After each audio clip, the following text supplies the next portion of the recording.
Alright, you guys, what is going on, and welcome back to the channel. It is time to pull the engine out of the hatch. Yes, we just got the hatch. Yes, I don't have to pull the engine, but I'm going to because we want to make some power. Now, to push this EJ 255 to its absolute limit and keep it together somewhat, we're going to be doing a couple things here. So, first of all, I believe if I get your name wrong, I'm so sorry. I'm so bad with names. I want to give a huge shout out to Adam. Adam, I think it's Adam. If I'm wrong, please correct me in the comments. For donating a set of blast plates to us for the 5-speed. So, very unexpected, very awesome that we have a set of blast plates. So that'll keep our 5-speed transmission together a little bit better. Now, on top of just having the blast plates, one of the reasons, well, two of the reasons that we're pulling, three of the reasons we're pulling the engine actually, we're going to put new clutch in it.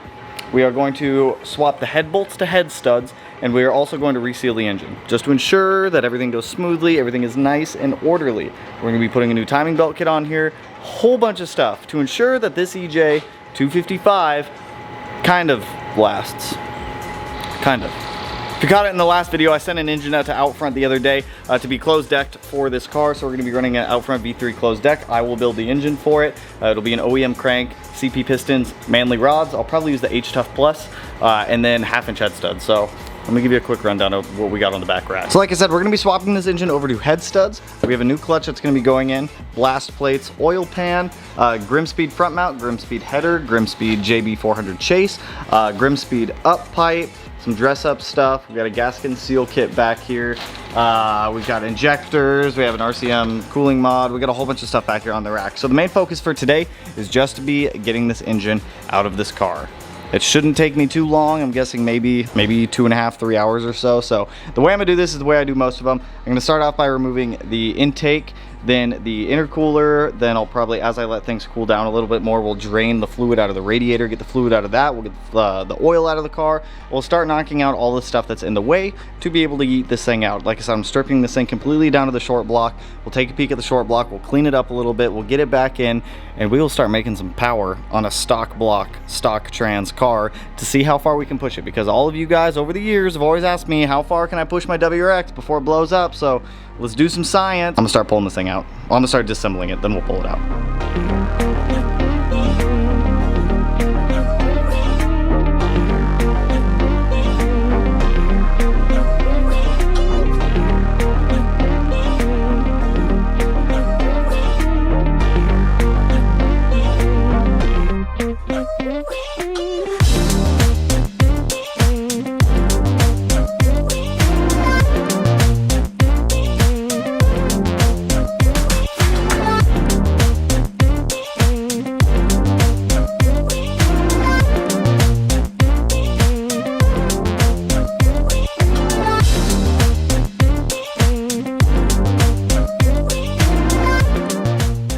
Alright guys, so we've gotten pretty far. Matthias has been knocking stuff out while I've been on the phone the past... Dude, it's already separating.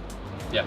That's nice. Matthias has been knocking this stuff out as I've been on the phone the past couple of minutes. So we got the intake manifold off. Matt went under the car and got everything off under the car. We've got all the electrical stuff undone, like the O2 sensors, the engine grounds. Make sure to do your engine grounds that go on the bottom of the cylinder heads, because we forget multiple times. They are literally, there's one on the exhaust manifold right there that goes to the frame rail, and on the other side it goes from the engine over to the frame rail. So make sure that you guys are taking those off. So I just got off the phone with Josh, and I was asking, because he's going to be the one tuning this, all green speed compliant, so you guys are going to see secondary air pump in here. You guys are going to see evap, all that crap going on in this engine bay. It's not crap, it's our friendly emission compliant stuff. So I was talking to him, since we're going to be pushing this 255 as far as we can, and that 5-speed. Dude, the 5-speed is so narrow. I've actually never realized how narrow it is compared to a 6-speed. That's wild. So I was talking to him. We're actually not going to pull the heads off. We're going to use the head bolts. He said the head bolts will be a little bit more reliable for power than the ARP head studs will. So we're going to use the head bolts for this, just to be able to send this thing as far as we can. Next up, I think all we got left to do are what, bell housing bolts, and then eat this thing out of here. They're all done. What about the heater core lines? They're done. So we're ready to eat this thing out of here? Yeah. Dope. I'm going to bring the engine hoist up.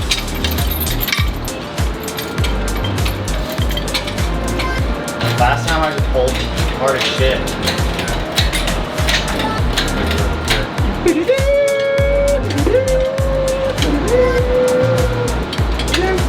Just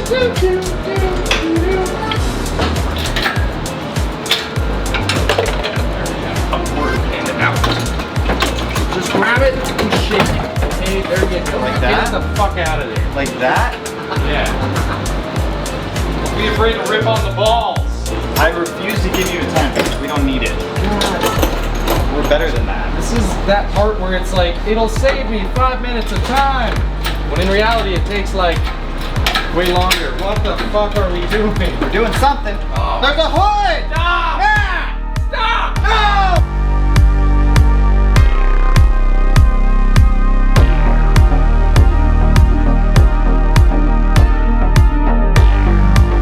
Alright guys, so the engine's out, it is on the stand. Now there's a couple things I'm going to be doing to this. So we're not taking off the cylinder heads like let me turn off this fan real quick. So we're not taking off the cylinder heads like we originally planned, but what we are going to do is reseal the engine while it's out. On top of that, we're swapping the oil pump for a new one, we're swapping all the timing components, we're going to essentially refresh this block to be brand new again, without going into the internals. There's no need. I don't want to have to pull them off, redeck the heads, swap the head gaskets. The head gaskets aren't leaking. There's nothing wrong with them, so there's no point in swapping them out. So let me get down to tearing this thing off. I'm going to get this exhaust manifold off. I'm going to get the other guy, the exhaust manifold, the oil pan. Get both of those off, start getting everything cleaned up, and then we can get our Killer Bee stuff on here. Matt's playing with the Draper. Matt, wake him up. He's very heavy, isn't he? All right, let's tear this thing down.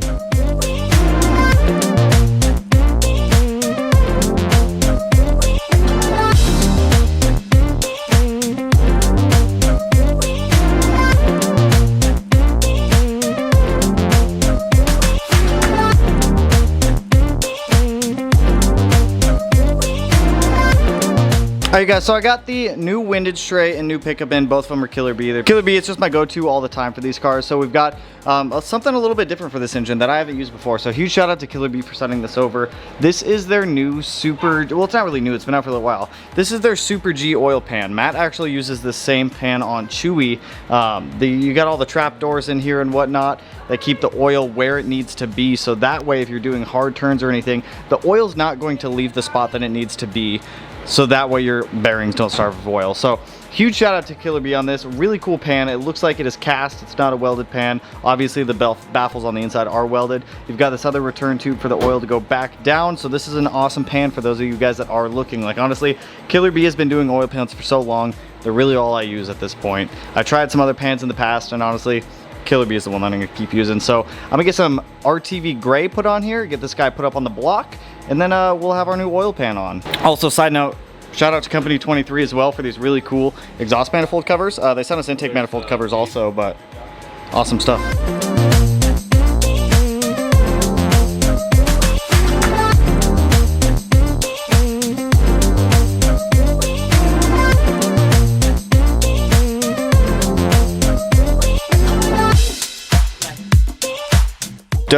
We got our Grim Speed headers on here, our Killer Bee pan, it's all sealed up, everything is good to go for the pan, the pickup, and the windage tray. I was gonna ceramic coat this header, and I know some of you guys are gonna yell at me, but my paint gun literally died, so I'm not gonna stress it right now. Like I said, this engine is temporary until it blows up. I have an engine at Outfront.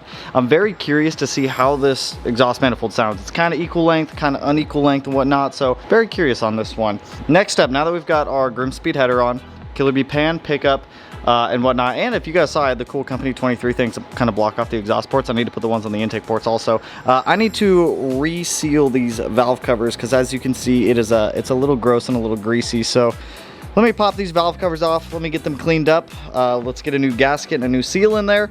And then I think that's where I'll stop for tonight. We'll come back out tomorrow morning and I'll start taking off timing on this thing, get the old oil pump off and whatnot. I do have a new thermostat for this, but I also have a new water pump coming, so there's no point in swapping that out. So let's do the valve covers tonight and then we'll call it for the evening.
So I've got both valve covers resealed. I cleaned up the valve covers themselves. As you guys saw, I also pressure washed the engine because it was absolutely, it looked like somebody had taken a quart of oil, dumped it over the top of the engine and let it sit outside for months on end.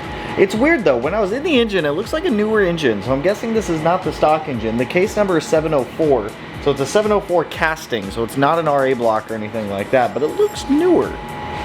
Like I know this engine's been out because that competition clutch that we found, and with some of the seals that I found and whatnot, it wasn't OEM Subaru. So I know this engine's been resealed at some point, or it's a new engine. I don't know. Something's up with it. But got everything cleaned up. Everything's pressure washed. All the crap and gunk is off of it. Now I need to pull timing off. I have an oil pump coming, new timing stuff coming, new lower cam gears all coming from Flatiron Tuning. So thank you guys over there taking care of some of the more mechanical engine stuff. Just take timing off. There's a couple things I do want to show you guys when I go to take timing off. So I'm gonna walk you guys through this real quick for your own cars if you guys go to do something like this. For any reason, changing timing, changing cam gears, seals, anything like that. First thing we need to do is pop off this crank pulley. Wiggle this off, just like so. Now, we gotta pop off the covers. Dude, yeah, I can see the oil pump and whatnot's leaking, so we need to reseal this anyways. Pop that guy off. Now, this is a single AVCS engine. You only have AVCS cam gears on the intake side, not the exhaust. STIs of this generation are dual AVCS, so you've got AVCS on the intake and exhaust. Pretty much all my cars have been single AVCS anyways, so. Timing covers are off. Now, center one. The center timing cover, old gasket can come off. So honestly, oil pump's not really leaking, it's just got some gunk on it. So before we go to take timing off this thing, a couple things we gotta do. A, put the crank bolt back in. You just gotta get it tight, don't gotta send it all the way on. Next up is get the engine to quote unquote top dead center. Quote unquote. It's just getting all the pistons to the center of the bore. So you gotta take this guy off to see what you're doing. If you take the spark plugs out, it's a little bit easier to turn over, but I'm not taking mine out. I don't really care enough. So you're gonna see a mark on the crank sprocket here. You're gonna see a mark on the oil pump here. Mine are 180 out, so let me spin this over again. There we go. So you've got, is this thing out of time?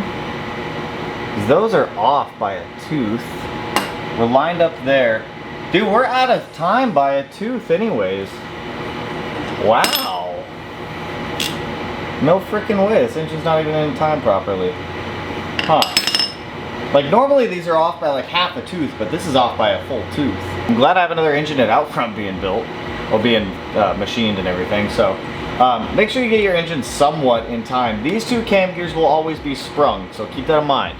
As soon as you go to take timing and everything off like that, this whole mechanism's gonna like spin over and freak out. So, when it comes to taking timing off, after you've verified you're, in our case, I guess, somewhat in time, always start by taking this pulley off first.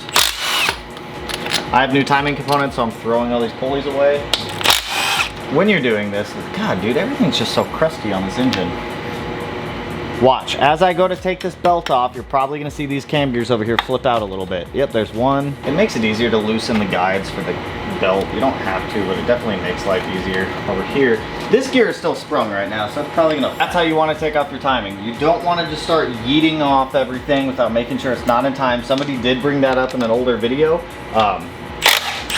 So I appreciate them for doing that. Now I'm gonna take off all of these cam gears. I don't know if they're going to cooperate with us, but I am changing the cam gear seals, or the cam seals, I guess I should say. So I might go recruit Matt here in a minute to help me, but I'm gonna go ahead and pop the oil pump off, pop out the crank sprocket. I can do that now while I'm right here.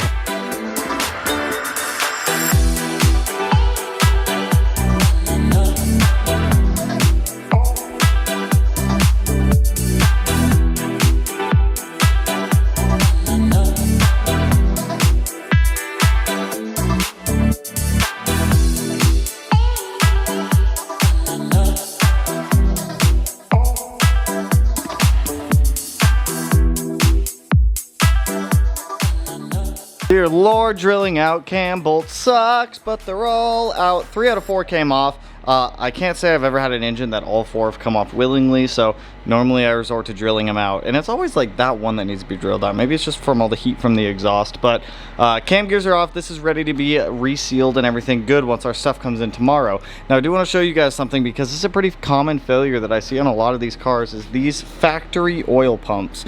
Now if you are rebuilding your engine or you're doing anything like that and you should be swapping your oil pump to a new one, you guys gotta make sure you Loctite the bolts, because they have a tendency to back out.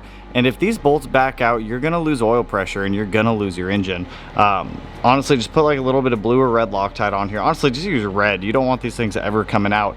I didn't loosen that. That's literally how I pulled off the pump, and it was sitting like that. We're pretty sure that's what happened to the white Legacy that blew up right out there also, is the oil pump screws backed out, because we found 3 of them backed out on that one. There's a couple of other cars I built where like all of them have backed out. I found some where like 2 screws have been missing. So whenever you go to do an engine rebuild, Loctite these screws down. Otherwise, you're gonna have a bad time somewhat in the future. So this is awesome though. We are pretty much good to go on this. Tomorrow when our stuff comes in from Flatiron Tuning, we can get our new oil pump on here. We have an RCM one coming. It's just an 11 mil timing belt kit. So we'll pull the water pump, all that stuff off. We'll replace all the cam seals also, the rear main seal, obviously the oil pump seal, and we'll get this engine nice and good. Now I am a little bit concerned since timing was a little bit off on this thing for some reason. I don't know why that is, but maybe somebody just didn't know how to put these cars together. I honestly don't know, but like I said, temporary engine. Our new one is on its way to Outfront right now. They said they could get that one done pretty quick for us. Next up, before I end this video, I am going to run over to the shop. I got some more Evo stuff to drop off. I finally got my OEM front lip and some bumper brackets and crush washers and some other things that I needed. So I'm going to kidnap the GTI since obviously the WRX is down at the moment. I don't care to drive the STI over there, so we're gonna take the GTI. Let's go drop this stuff off. Boop, made it over to the shop, you guys. I'm just swinging over here real quick, drop some stuff off. Dropped off the OEM lip. Back here in these boxes, we have a lot of Evo stuff piling up. I've got the OEM oil cooler, some more interior trim panels, all the fluids that we need, like oil. We've got like gear oil, transmission stuff, all that stuff over here. Back in this back box, we've got brackets for the rear bumper and whatnot. We have a new chassis harness that, well, it's not new. We have a new used chassis harness to be able to swap into this car, as well as like the not power steering, the alternator, starter, all that harness also. So after the WRX build concludes for the time being, we're straight up focusing on the Evo. That's why I'm continuing to order a lot of these parts and just kind of stockpile them over here. We've got all the fuel line up here. We've got our fuel pressure regulator somewhere over here. O2 sensors. I still need to order wheel speed sensors and some other like more expensive sensors for this car. But aside from that, we're pretty much there. We've got the interior starting to go back together. We've got the OEM Recaro SSLs in here, the OEM steering wheel. All of this stuff is starting to come back together. That chassis harness goes from up in the engine bay back through into the chassis and then into the interior, so that one's going to kind of suck to swap out, but this is going to take priority here soon. I'm on the fence if I just want to paint or wrap the car. Like the wing's a different color, the bumper's a different color, the lip's a different color, the hood's going to get painted or wrapped. The vents are going to stay exposed carbon fiber, but the rest of it is going to be color matched to the car. I just don't know if I want to wrap it yet or paint it, so I don't know. Let me know what you guys think. Should I wrap the Evo, paint the Evo? What would you guys rather see? I mean, regardless, if we wrap it, we can change the color of it later if we want. If we paint it, we can do the same thing, but then it's just kind of money wasted in my opinion. But swing back to the house. I just want to drop this stuff off to clear out some space in the garage. Woo! So that is all I've got for you guys in this one. We're obviously back at the house. So yeah, that's all I got for you guys. We got some parts from Cobb coming in this week. We have some parts shipping out from Perrin, some parts shipping out from iWire to keep going on the hatch. I think the big thing right now is the stuff from Flatiron Tuning to be able to get the new oil pump on the car, timing, cam gears, all that kind of stuff. So if you guys like the video, if you guys are excited about the WRX build that we're going to push, those blast plates are going to be a huge help. So once again, shout out to Adam, I believe. Don't crucify me if I got your name wrong. I believe it's Adam though. But anyways, blast plates.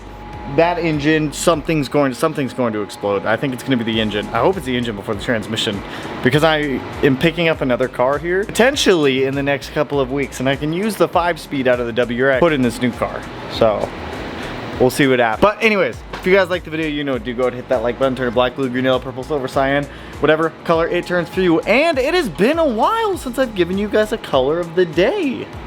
Let's do color of the day today. Silver for the hatch. And if you're not already subscribed to the channel and you want to be, I'll put it in one of these corners. Actually, some people are giving me shit because I keep saying one of these corners, don't know which one. It's going to be in that corner right there. Now you know which corner. So anyways, with that, I will catch you guys in the next one. So peace out, homies.